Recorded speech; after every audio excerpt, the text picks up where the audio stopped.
voulez bien me raconter ce qui s'est passé? Oui. D'après ce qu'on sait, Thierry a quitté l'entreprise vers 8h. Il va charrier des tonnes de boues d'algues vertes en putréfaction, dégageant de l'H2S, l'un des gaz les plus dangereux du monde. Et on est allé reconnaître le corps avec la gamine. Mon fils, il était tout noir. Ils ont dit que c'était une mort naturelle.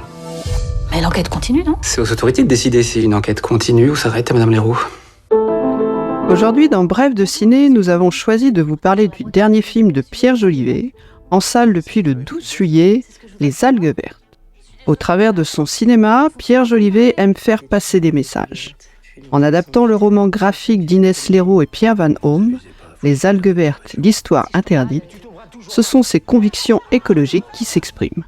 Un film choc qui retrace le combat d'Inès Leroux, journaliste indépendante de radio, devenue lanceuse d'alerte après la découverte du scandale des algues vertes. Inès Leroux a d'ailleurs co-signé le scénario. Je pensais pas que le premier mort il datait de 1989, le premier mort hypothétique des algues vertes, que la première marée verte elle datait de 1972, que les premières alertes de Haut et Rivière de Bretagne elles dataient de la fin des années 60. Donc on remonte vraiment loin dans le temps.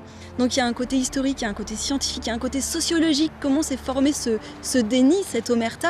Voilà, on a tendance à accuser les agriculteurs, l'agroalimentaire, mais on voit qu'au départ c'est quand même un programme étatique, une volonté d'industrialiser l'agriculture. Et l'État qui n'a pas voulu entendre les scientifiques lui disant on est en train d'engendrer des marées vertes dès les années 80. L'État qui a fait la sourde oreille, qui a passé cette information sous silence. Son personnage, interprété par Céline Stalette, s'installe, pour les besoins de son enquête, en Bretagne et doit faire face à l'hostilité des habitants et des autorités. Menacée, elle n'aura de cesse de ne rien lâcher.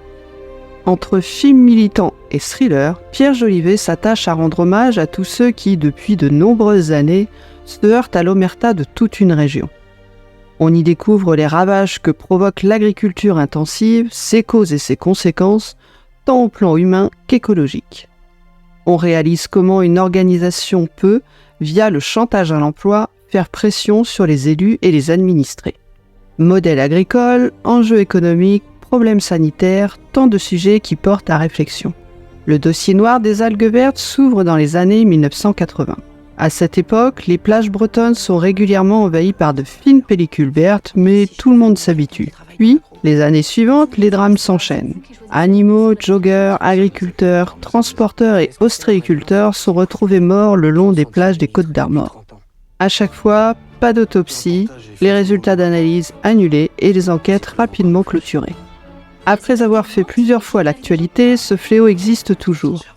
Une réalité qu'on a perdue de vue, mais aujourd'hui encore nombreuses sont les plages des Côtes d'Armor à être souillées par les algues vertes. Un film percutant à découvrir sans tarder. Le MCV lui accordera la note de 3,5. Faut que vous soyez vigilants un jour ou l'autre. Vous les aurez face à face, les yeux dans les yeux, les victimes de votre guerre.